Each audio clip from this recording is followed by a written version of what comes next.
If the law only protects the people it recognizes, then it was never justice at all. The words would not be spoken until morning, inside a courtroom where polished wood smelled faintly of lemon oil and old decisions. But the night began under the white glare of a gas station canopy on Route 41, 30 miles outside Atlanta. Rain had just stopped, leaving the asphalt shining like black glass. Naomi Brooks stood beside Pump 4 with a paper bag of prescription medicine tucked carefully under one arm and a receipt pinched between two fingers. She had been awake for nearly 20 hours, first at the courthouse, then at St. Mary's Medical Center, where her mother had squeezed her hand and pretended not to be afraid. All Naomi wanted was enough gas to get home, a cup of bitter coffee, and 6 hours of sleep before sunrise. Then she heard the boy say, "I paid for it, sir." His voice was thin, cracking at the edges. Naomi turned. A black teenager, no older than 15, stood near the glass door of the convenience store with a gallon of milk in one hand and a small paper receipt in the other. His hoodie was damp from the rain, his sneakers worn flat at the heels. In front of him stood Officer Caleb Whitmore, tall, broad-shouldered, one hand resting near his belt, his badge catching the light like a warning. "Empty your pockets," Caleb said. The boy swallowed. "I didn't steal anything." The cashier, a young woman behind the counter, looked down and said nothing. Two customers near the coffee machine froze with their cups half filled. Naomi felt the old familiar pressure rise in the room, the kind that made decent people shrink into silence, because silence felt safer than truth. She stepped closer, slowly, keeping both hands visible. "Officer," she said, calm but firm, "he has a receipt." Caleb turned his head just enough to look at her, not fully, not respectfully. His eyes moved from her tired face to her plain coat, to the drugstore bag under her arm, to the scuffed flats on her feet. He made a decision before she finished breathing. "Ma'am, step back." Naomi held out the receipt the boy had dropped when his hands started shaking. The milk was paid for at 11:42 p.m. "Register 2. It's right here." The air went still. Outside, a truck rolled past, its tires whispering through puddles. Caleb's jaw tightened, not because she had threatened him, but because she had corrected him in front of witnesses. "You interfering with an investigation?" he asked. Naomi's voice stayed low. "I'm preventing a mistake." That was when the whole gas station seemed to inhale. Caleb stepped closer, lowering his voice until only she could hear the cold edge of it. "People like you always think you know the law." Naomi looked at his nameplate. Whitmore. She looked at the body camera blinking red on his chest. Then she looked at the terrified boy behind him and said, "You still have a choice, officer." His expression hardened. The medicine bag slipped from under her arm and landed near the pump, orange bottles rattling softly inside. The boy whispered, "She was only helping me." But Caleb was no longer looking at the boy. He was looking at Naomi as if her calmness itself was an offense. He ordered her to turn around. She asked for his badge number. He reached for his cuffs. The cashier finally lifted her phone beneath the counter, hands trembling.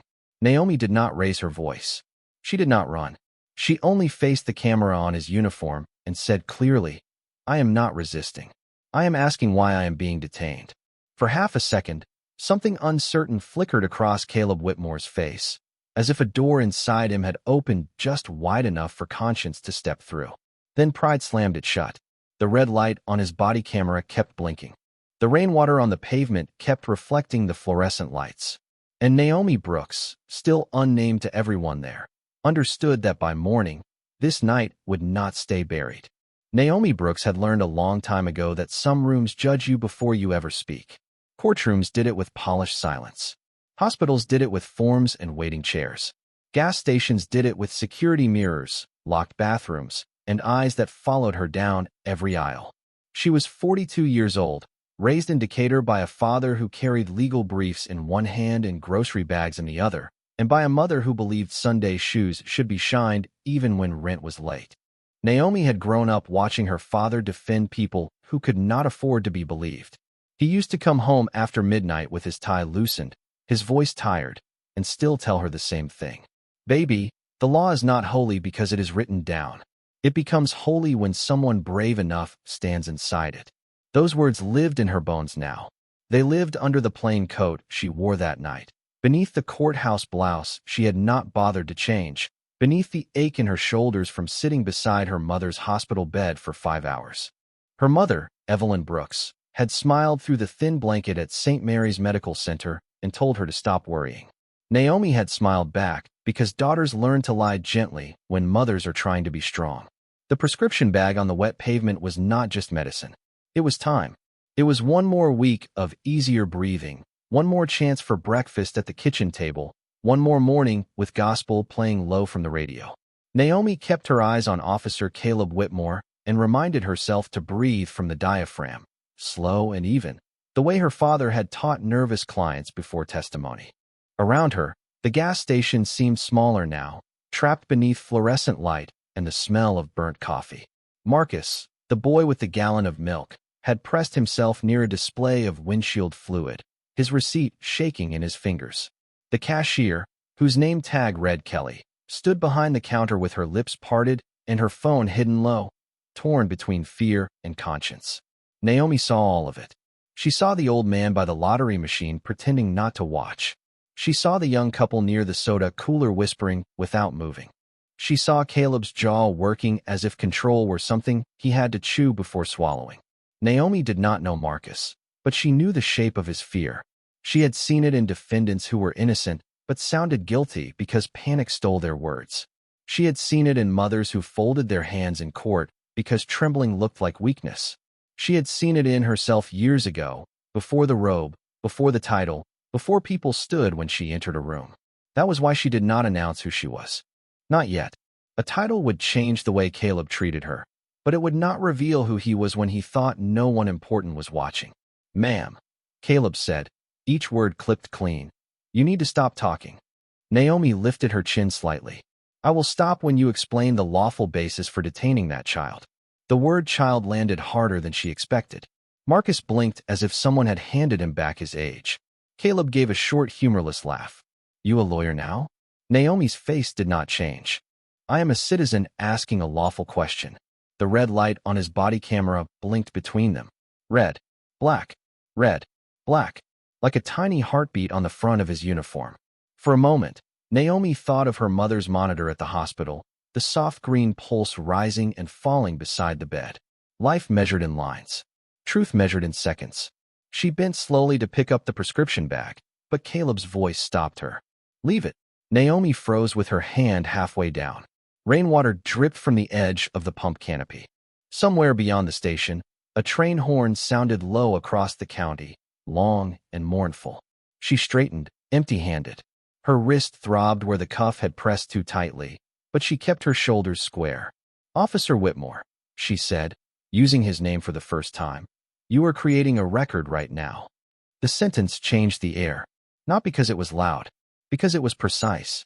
Caleb's eyes narrowed. Kelly behind the counter swallowed.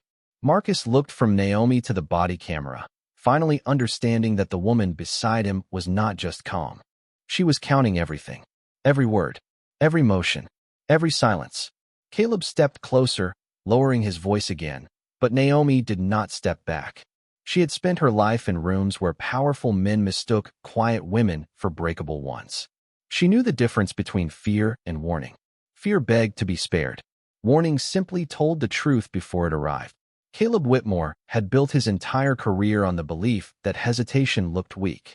At 38, with 11 years on the force and 2 commendations framed above his desk, he had become the kind of officer younger recruits watched carefully, not because he inspired them, but because he filled every room with the certainty of a man who expected obedience before explanation. He liked clean commands. "Step back. Hands where I can see them. Do not make this harder than it has to be." Those phrases made the world simple. They turned people into movements, movements into threats, and threats into reports that could be filed before sunrise. To Caleb, the city after dark was a map of suspicion. Gas stations near the interstate. Teenagers in hoodies. Old cars with temporary plates. Women who spoke too calmly when he expected apology. He had learned to call it instinct, but instinct had become a polished word for prejudice, worn smooth by years of never being challenged by anyone with enough power to make him answer. That was why Naomi unsettled him. She did not look frightened enough. She did not plead, flatter, or shrink into herself. She watched him with a steadiness that made his badge feel less like armor and more like something being weighed. Behind him, Marcus clutched the milk against his chest as if it were evidence and shelter at the same time.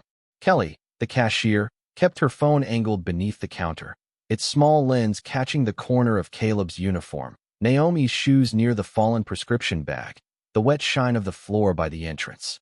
Caleb did not notice her at first. His attention had narrowed to Naomi, to the way she said his name, to the way she placed the word record into the air like a document already stamped and sealed. "You think you are teaching me my job?" he asked. Naomi answered without heat. "No, I am asking you to do it." The old man near the lottery machine lowered his eyes. The young couple by the soda cooler stopped whispering. Even the refrigerator hum seemed to thin out beneath the weight of that sentence. Caleb felt the sting of being corrected travel up his neck. In his mind, the story had already written itself. Suspicious juvenile questioned. Unknown female interfered. Situation escalated due to noncompliance. He could hear the language before he typed it. It sounded official. Official language had saved him before. It covered rough edges. It cleaned the dirt from ugly moments. It made fear look like procedure. He took out his notepad, more for performance than need, and clicked his pen. "Name." Naomi looked at him. "Am I being charged?" "Name," he repeated. "Naomi Brooks." He wrote it down slowly, pressing hard enough that the pen nearly tore the paper. Brooks. Something about it touched a faint memory, but he dismissed it. Half the county had names he had heard before. Address. "You have not answered my question." Caleb smiled then, small and cold. "Here is what is going to happen. You are going to stop interfering, let me handle my investigation, and maybe you go home with a warning." Naomi glanced toward Marcus. "And him." Caleb's smile vanished. "That is not your concern. A child being accused without evidence is everyone's concern." Marcus blinked fast, fighting tears he was too proud to let fall.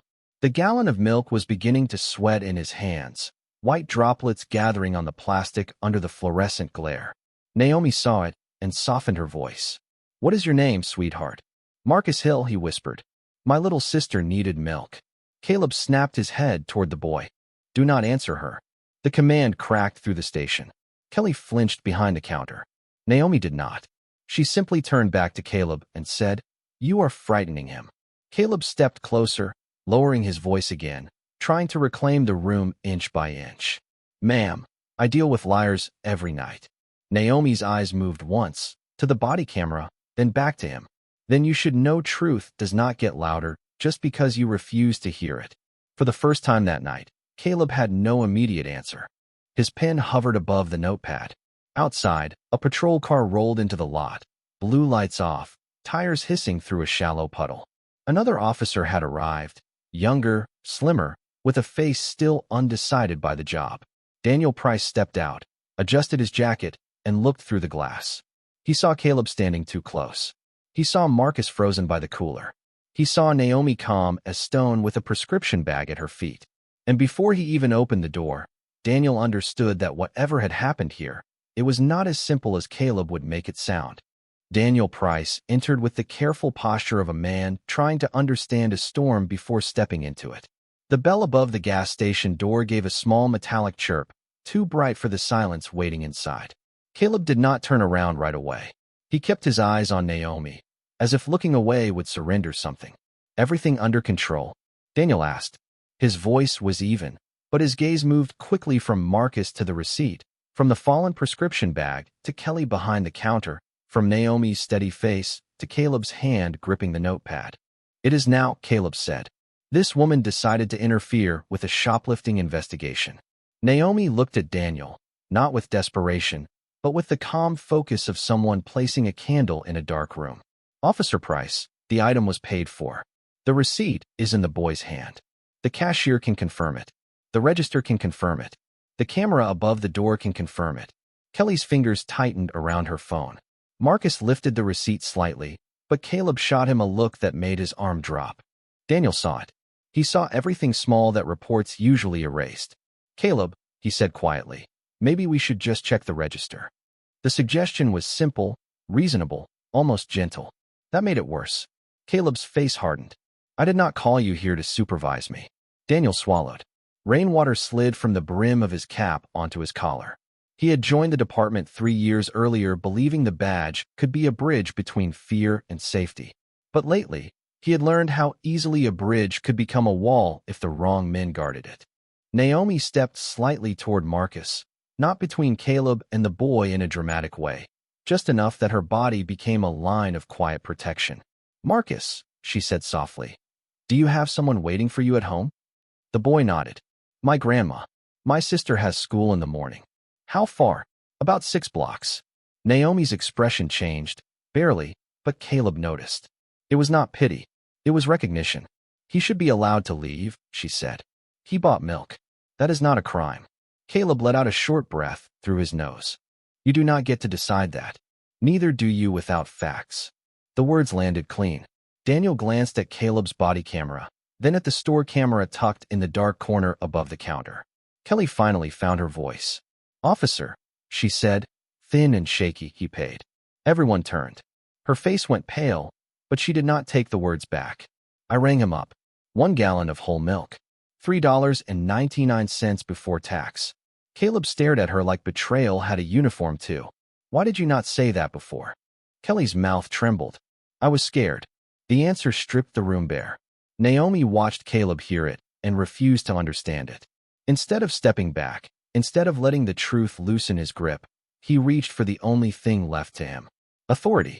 "Naomi Brooks," he said sharply, "you are obstructing an active investigation." Daniel's head turned. "Caleb, stay out of it." Naomi did not move. She only lowered her eyes once to the prescription bag on the floor, then back to Marcus. "Go home," she told the boy. "Take the milk to your sister." Marcus hesitated, looking at Caleb, then at Daniel. Daniel made the smallest motion with his hand, not quite permission, not quite defiance, but enough. Marcus moved slowly toward the door. The bell chirped again as he stepped into the damp night, clutching the milk against his chest. For one breath, the station felt almost saved. Then Caleb realized he had lost the boy, lost the room, and lost the story he had been writing in his head. His pride could not follow Marcus outside, so it turned fully toward Naomi. "Put your hands where I can see them," he ordered. Naomi held them out, palms open, empty, visible beneath the fluorescent lights. "I am not a threat. You are under arrest." Daniel whispered his name once more, but Caleb had already crossed the line he could not admit he had drawn. Naomi looked at Kelly's hidden phone, then at Daniel's troubled eyes, then at the red blink of Caleb's body camera. She understood something with a cold clarity that settled in her chest like winter air. This was no longer about a gallon of milk. This was about whether the truth could survive the person most determined to bury it. As Caleb reached for the cuffs, Naomi spoke clearly enough for every camera and every conscience in the room to hear. "Let the record show that I protected a child, and you chose to punish the witness." The cuffs clicked around Naomi's wrists with a sound so small it seemed impossible that it could change the temperature of the room.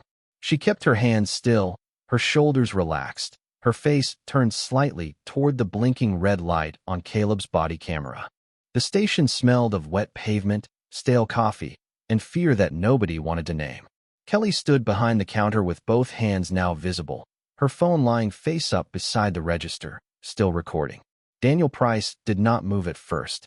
He watched Caleb guide Naomi toward the door, not roughly enough for anyone to call it what it felt like, but firmly enough to make every witness understand the message. "Speak up, and this can happen to you." Outside, Marcus had stopped beneath the edge of the canopy instead of running home. He held the gallon of milk against his chest and stared through the glass, frozen by guilt. Naomi saw him and gave one small shake of her head. Not fear, not blame. "Go." The boy understood.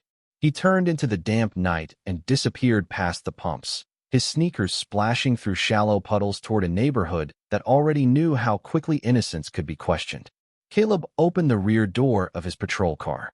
Blue and red lights remained off, but the white dome light inside the vehicle made the back seat look colder than the street. Naomi lowered herself in carefully, her knees close together, her prescription bag finally retrieved by Daniel and placed on the seat beside her. "Her mother's medicine," Daniel said quietly. Caleb gave him a look. "Then it can ride with her." The door closed. Sound became muffled. Rain tapped softly against the roof. Through the glass, Naomi saw Daniel standing near the pump, his face divided by duty and doubt. Caleb walked around to the driver's side, already speaking into his radio. Adult female in custody. Obstruction. Interference. Failure to comply. Each word sounded polished, clean, official. Naomi looked down at her hands. The cuffs were tight enough to leave a pale line against her skin, but she did not pull against them. She focused instead on the prescription bag, on the orange bottles inside, on her mother's name printed in black ink. Evelyn Brooks. Date of birth. Dosage. Take once daily with food. Ordinary instructions for a life that was anything but ordinary. At the station, the lobby lights were harsher than the gas station lights. Caleb walked ahead while Daniel followed half a step behind Naomi, holding the medicine bag like evidence of something he did not yet know how to confess. A desk sergeant looked up from a computer. Late night. Caleb said, routine. Naomi almost smiled at the word. Routine was how injustice survived. Not as thunder, as paperwork, as copied phrases, as tired men signing forms they had not read. Caleb led her to a processing room with beige walls, a metal bench, and a clock that ticked too loudly above the door. Sit, he said. Naomi sat. Daniel remained near the doorway. Caleb began typing. The keys clicked fast. Suspicious behavior. Subject approached officer. Subject refused multiple commands. Subject escalated encounter. Naomi listened to him build a version of the night that did not include Marcus's receipt, Kelly's trembling voice, Daniel's hesitation, or the red light that had watched it all. That is not what happened, Daniel said.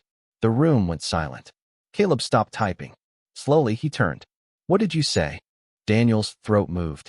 His courage was not ready, but his conscience had already stood up. The cashier said the kid paid. The woman asked a question. That is what happened. Caleb leaned back in his chair, studying him. You need to be very careful, Price. Naomi looked at Daniel then, not pleading, not pushing, just seeing him, the way she had seen Marcus, the way her father had taught her to see anyone standing at the edge of a choice. Daniel looked away first. Caleb returned to the report and kept typing. By 2:17 in the morning, Naomi was placed in a holding room with a narrow bench, a stainless steel toilet, and a window too high to see through. The door closed with a heavy mechanical sigh.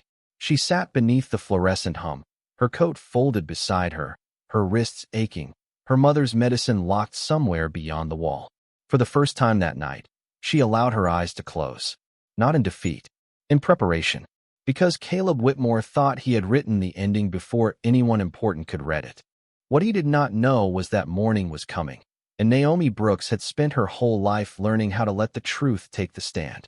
The holding room was cold in the way government buildings became cold after midnight, when nobody cared enough to adjust the thermostat and every sound seemed to travel through concrete. Naomi Brooks sat on the narrow bench with her hands folded in her lap, feeling the faint pulse in her wrists where the cuffs had been.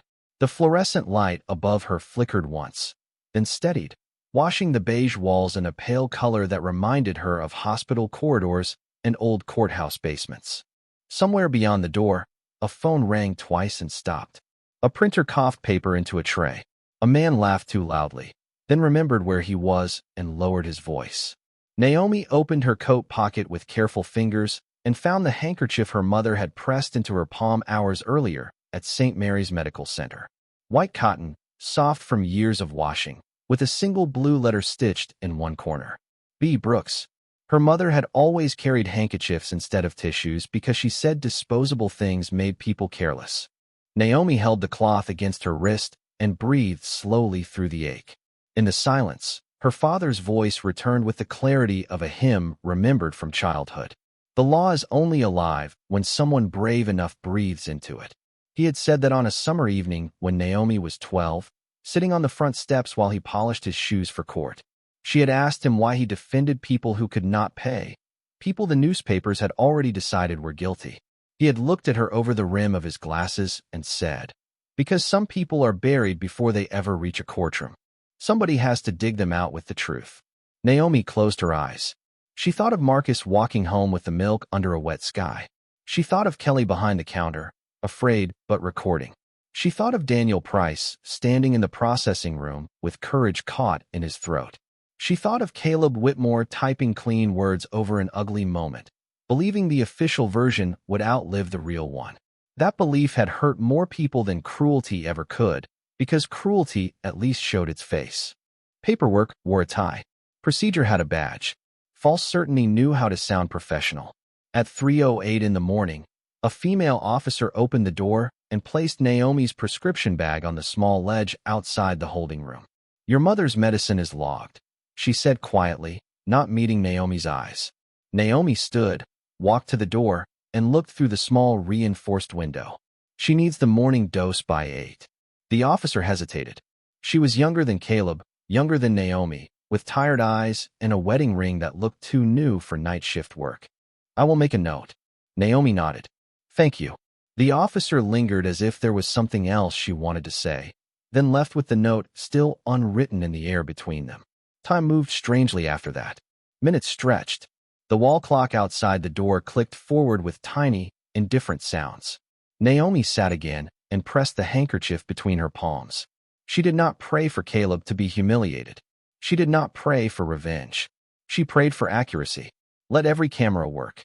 Let every witness remember. Let Daniel find the spine he was born with. Let Marcus get home before his grandmother started calling hospitals.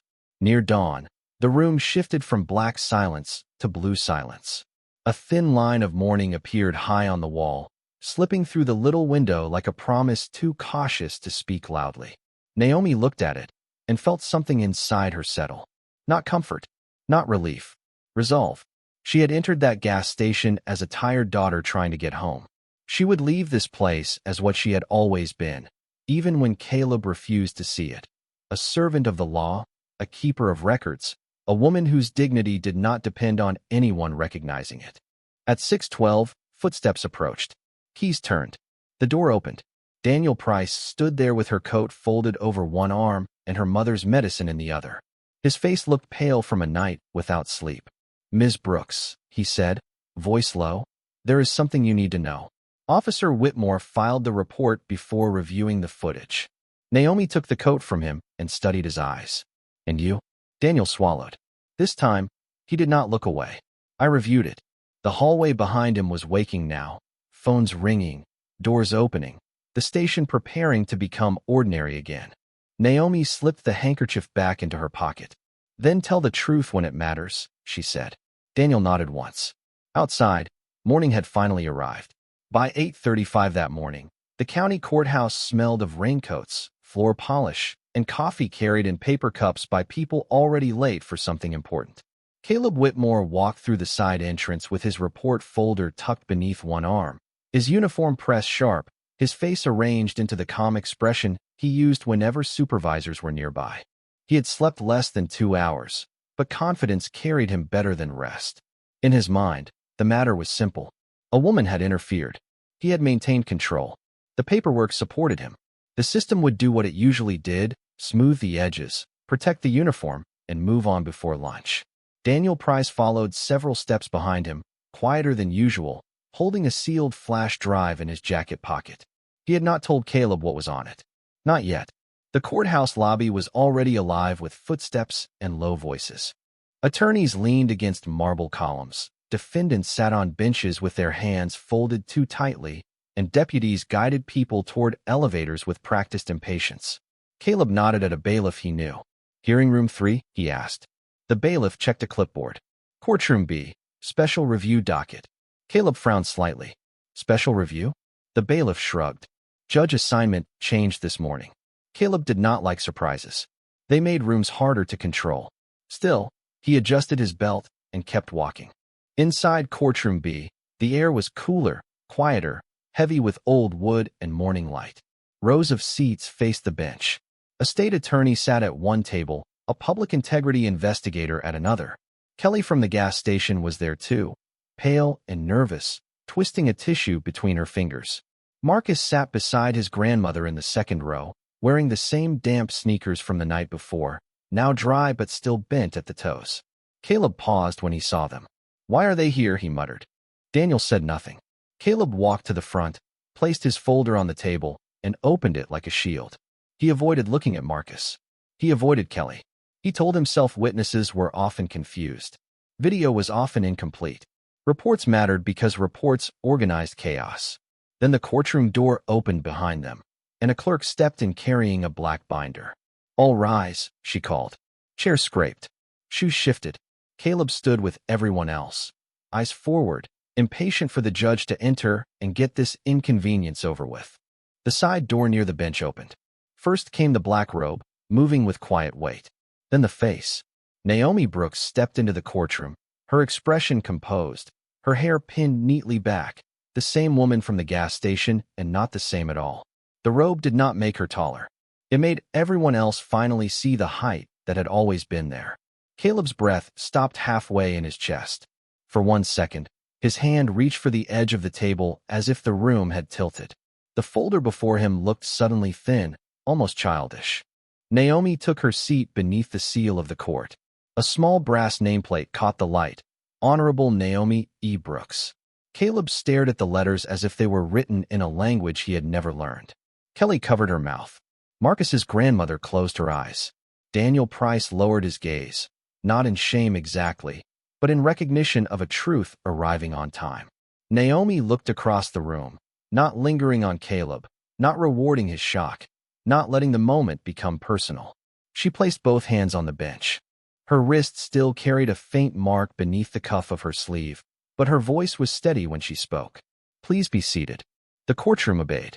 Caleb sat last. Paper rustled in front of him, but his fingers could not find the first page. Naomi opened the black binder, reviewed the docket, and lifted her eyes. "This court is convened for an emergency review of a detention, a disputed police report, and allegations of misconduct arising from last night's incident at the Route 41 service station." Caleb swallowed. The words emergency review struck harder than any accusation. Naomi turned slightly toward the investigator.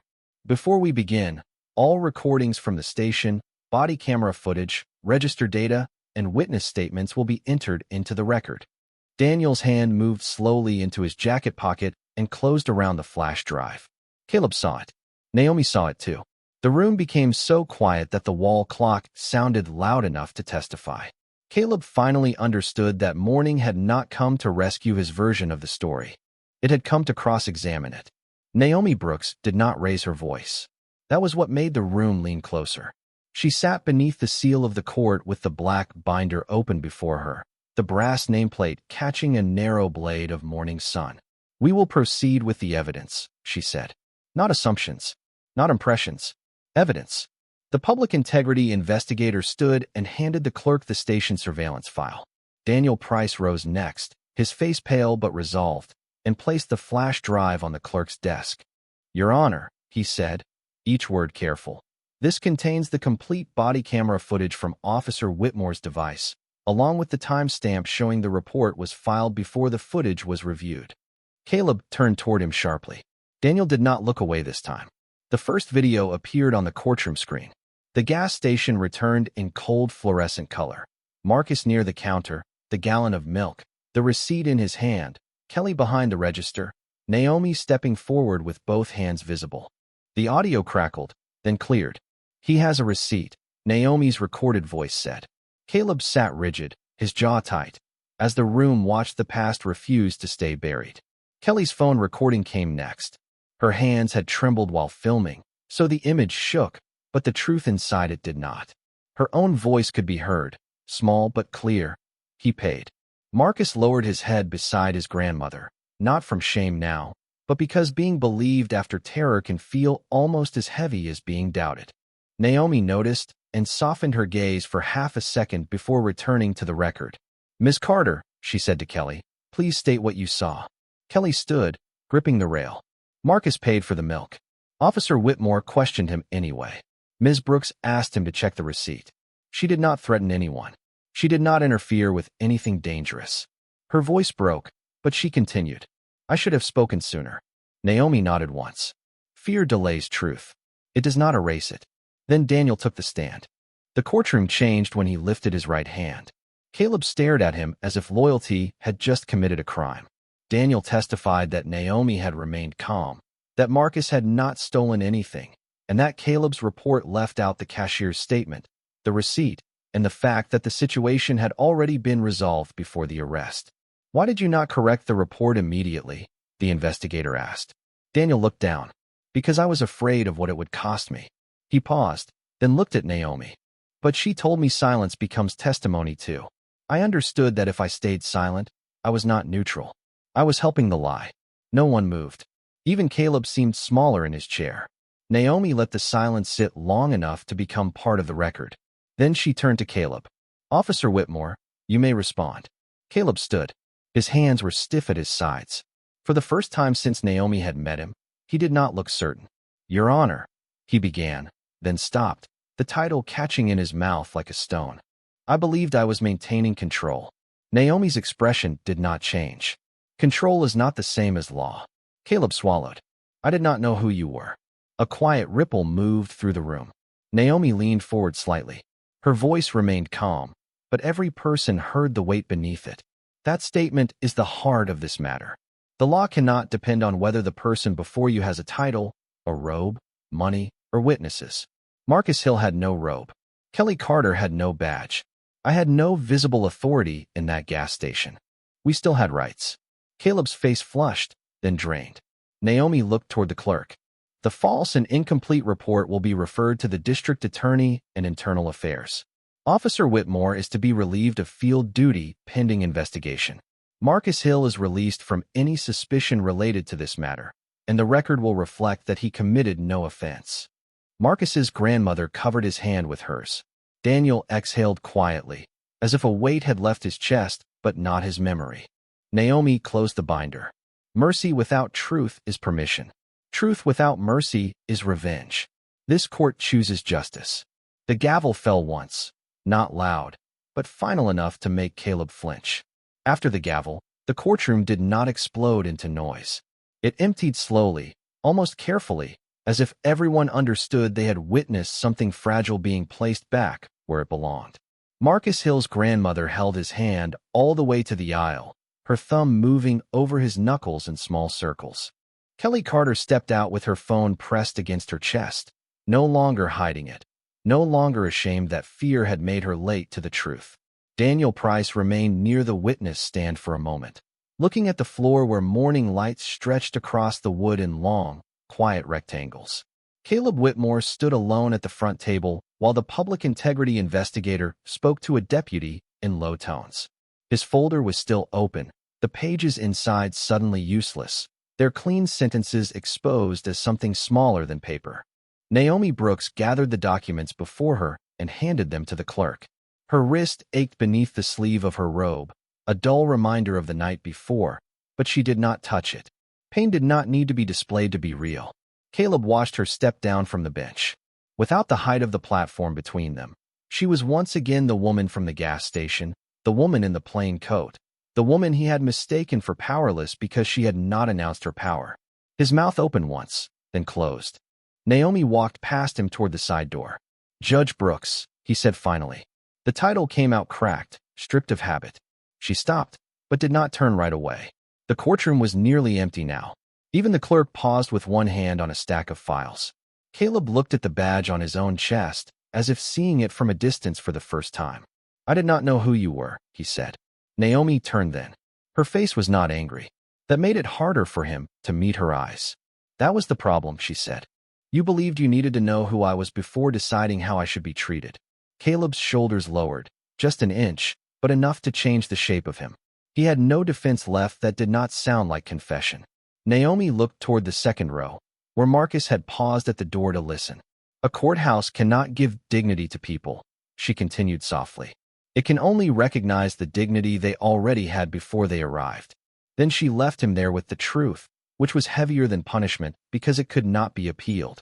In the hallway, the noise of the courthouse returned in pieces, elevator bells, shoes on marble, distant voices calling case numbers. Naomi removed the robe in her chambers and folded it over the back of a chair. Underneath, she was still wearing the blouse from the night before. A faint coffee stain marked the cuff. Her mother's handkerchief rested in her pocket, soft and warm now from being carried so long. She took out her phone and called St. Mary's Medical Center. When the nurse answered, Naomi's voice softened. This is Naomi Brooks. Has my mother had her morning medicine? The nurse said yes. Naomi closed her eyes for 1 second, and the breath she released seemed to carry the whole night out of her body. Outside the courthouse, Marcus and his grandmother waited by the steps. He held a paper cup of hot chocolate someone had bought him from the cafe across the street. When Naomi came through the glass doors, he stood straighter. "Ma'am," he said, then corrected himself. "Your Honor." Naomi smiled gently. "Naomi is fine when we are not in court." Marcus looked down at his shoes. "Thank you for believing me." She shook her head. "You should not have needed a judge for that." His grandmother's eyes filled, but she did not cry. She simply reached out and squeezed Naomi's hand with the kind of gratitude that had no performance in it. Across the plaza, Caleb emerged with two investigators beside him. His badge was no longer on his chest. He carried it in his hand, closed inside his fist, as if it had become too heavy for the fabric to hold. For a brief moment, he looked toward Naomi. She did not look away. She did not smile. She did not celebrate. Justice, real justice, had never felt like victory to her. It felt like responsibility surviving another test. A breeze moved across the courthouse steps, lifting the edge of her coat. Morning sunlight spilled over the stone, bright but not warm yet. Naomi placed her mother's handkerchief back in her pocket and walked down the steps beside Marcus and his grandmother, leaving Caleb behind in the long shadow of the building. No one said anything more. They did not need to. The quiet itself had become the final testimony.